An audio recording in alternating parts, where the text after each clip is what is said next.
G'day, it's Jamie, and welcome to Tantanoola Tigers. Today, I'm reading a couple of old newspaper reports about the Tantanoola tiger, so we'll get into it. This first article was published in Mount Gambier's Border Watch on Wednesday, the 9th of November, 1892. Reports are current of a tiger being at large at German Creek. An Aboriginal man reports having seen a large black and yellow striped beast that almost turned him white with fear, and several other residents say they have come across the footprints of an animal much larger than that of any cat tribe known in the district.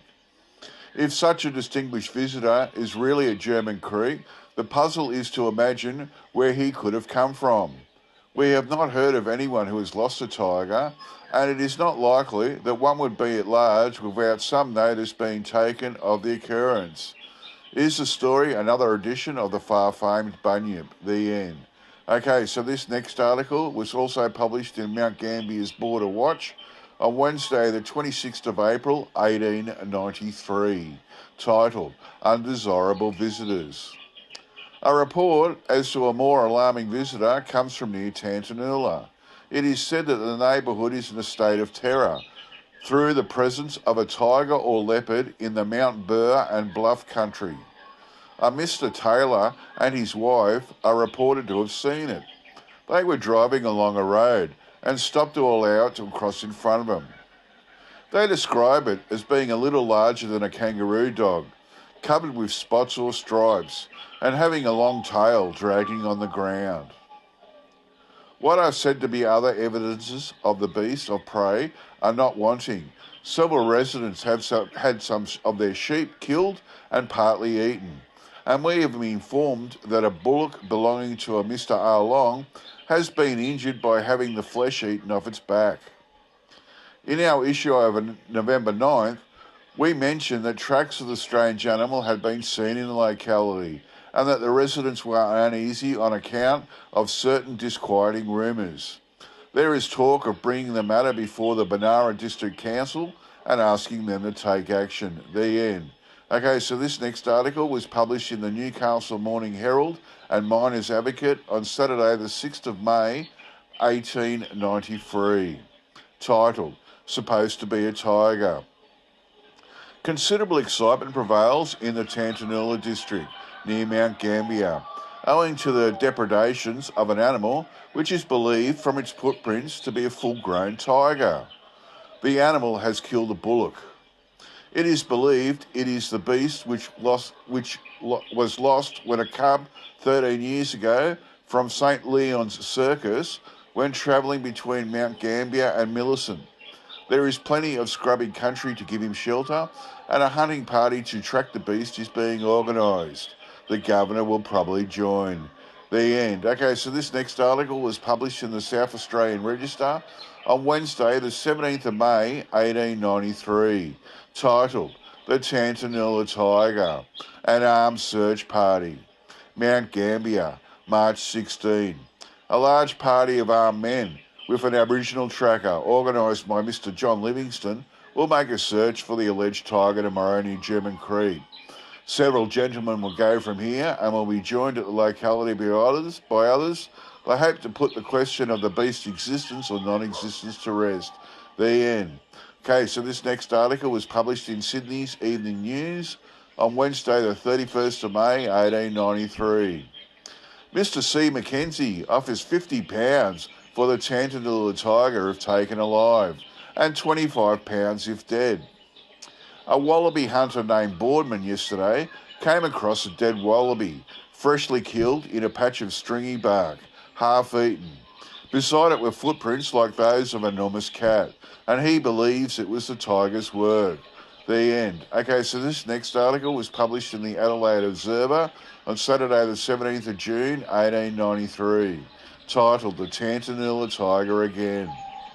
A Mount Gambier resident, in a letter to a friend in Adelaide, says, the Tantanoola tiger has again been seen, but since his last appearance it must have grown very quickly, as when seen the other day it was as large as a horse and had changed colour to a dusky brown. evidently to suit the dull times and the dull weather which we are now prevailing. The end. Okay, so this next article was published in Mount Gambier's Border Watch on Wednesday, the 26th of July, 1893. This Tantanoola tiger, or whatever it is that kills and mutilates stock in the German Creek and Tantanoola district, is not dead, nor has the prospective fear of another and much more thorough hunt for it persuaded it to emigrate, for traces of it are still found near German Creek and adjacent neighbourhood. Recently, the carcasses of several sheep have been found, mutilated near Coolah, in a manner unusual for a wild dog, and the residents there are convinced that, whether the animal that does the mischief be a tiger or not, it is not a dog. They hold, and we may presume they are better able to judge as to that than any individual who may sit and sneer in his office. The same strange animal is at large in the rough country here. Probably as soon as the weather and nature of the country permits, another hunt will be organised. The end. Okay, so this next article was published in Victoria's Hamilton Spectator on Saturday, the 4th of August, 1894, titled The Tantanoola Tiger. Our Mount Gambier correspondent writes, the alleged reappearance of the famous Tantanoola tiger has been the subject of a good deal of discussion during the past few days. A party of mounted police and station hands went out on Friday for the purpose of bringing in the skin of the brute, but although they scoured the locality in which he is supposed to have made his latest appearance for the greater part of 3 days, they have failed to find the slightest trace of his presence. Mr. Uphill, who brought the news of the last appearance of the tiger, is, so far as I know, a thoroughly reliable young man.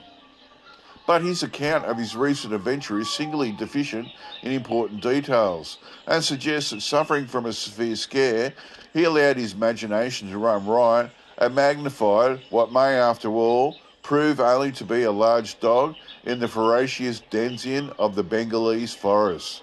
He says that the creature was chasing after a mob of cattle, and when he was within 100 yards of it, it laid down, putting its head on its forepaws, and remained in that position for a short time, afterwards cantering back into the scrub. Strange enough, although so close to it, he failed to notice whether or not it was striped, and all that he could say about it was that it was of a dark tan colour, something like a lioness. Nevertheless, as he had seen the tigers in the zoo, he had no hesitation in declaring this to be a genuine Bengal tiger.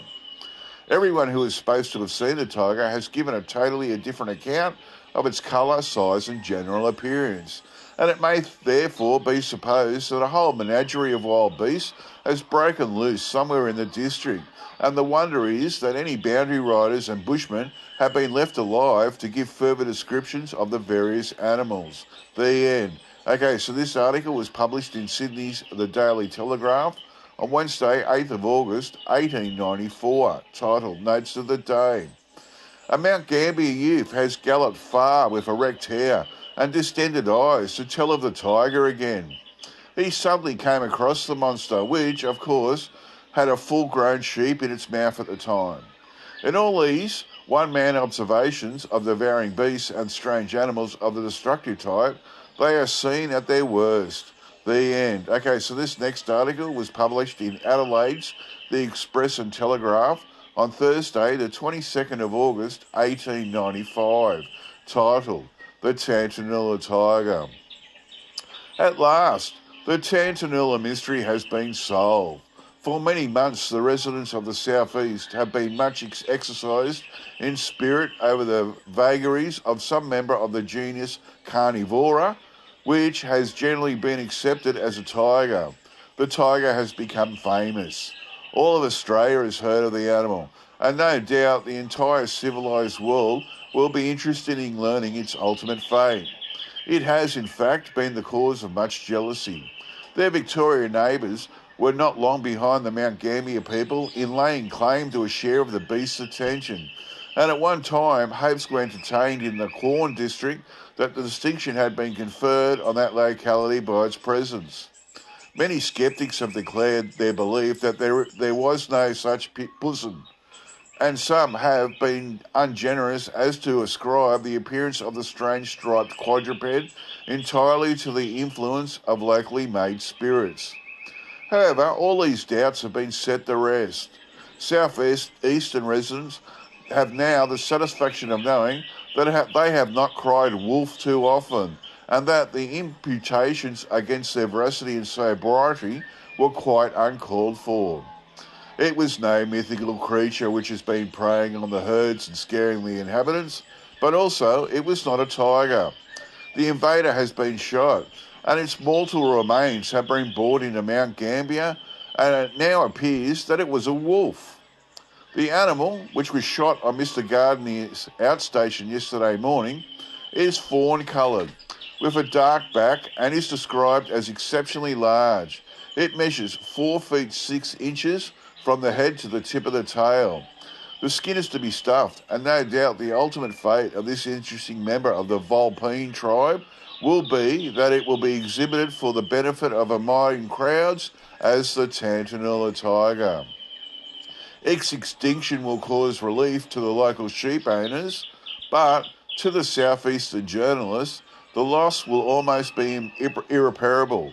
The tiger has instigated nearly as many interesting and imaginative paragraphs as the once popular Bunyip, and the enterprising pressmen of Mount Gambier and the vicinity will now have to seek some fresh source of information. The end. Okay, so this is the final article. This was published in Western Australia's Coolgardie Mining Review on Saturday the 4th of January 1896, titled Things in General. The Tantanoola tiger, which was shot some time ago near Adelaide and turned out at the inquest to be a dingo, has again been seen by a man who knows it is a tiger, and he has a picture of one in his house. The Tantanoola tiger, the bunyip and the wild white man will probably go down to the next generation together. The end. This is really interesting, this. I love this story, the Tantanoola tiger. It's probably Australia's most famous big cat thylacine, thylacoleo, or whatever you want to call it, reports. It lasted over 6 years, at least. And they end up, a lot of people seeing this creature, and some said it had stripes, some said it was spots, some said it was fawn, some said it was huge, some said it was small. No one's got like the same sighting of this creature, whatever it was. At one point, they shot a large pig that was eating carcasses, that they thought it was it. And then eventually a bloke shot what he thought was the Tantanoola tiger, and it turned out to be an Assyrian wolf, like from Russia, which is really weird. Like, what's a wolf doing in Australia? But the really weird thing is, after they shot it, and they had it stuffed, and it's in the Tantanoola Hotel now on display, people who saw the stuffed creature all said this was not the creature that they saw, which is really interesting because, like, what is it? And then, like, so we've got tigers, thylacines, thylacoleos, and wolves running around South Australia. It's really weird. And virtually every tiger, thylacoleo sighting afterwards, they're all known as Tantanoola tigers. Whenever someone saw something, they called it a Tantanoola tiger. Okay, that's it for me. I'll get back to you all next time. Bye.